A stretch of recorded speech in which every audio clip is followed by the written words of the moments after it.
Welcome to my channel. I just want to make a quick video about kitchen cabinet organization.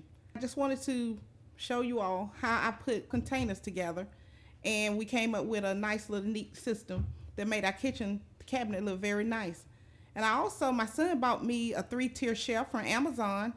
It's black and white, as you can see on the video, and it makes my kitchen look amazing. My cabinet looks great, and I'll leave a link to it below so you can look at it. And next you'll see how we just took out all the canned goods and the products, and we just wanted to see what would fit in what container. And so we just wanted to place it back into our cabinets, and now you see the end product. As I mentioned earlier, you see the 3-tier shelf, and I'm telling you, this is really amazing product. I really enjoy it, and I would recommend this product. It just left my kitchen looking and my cabinets looking very neat, so I really love that.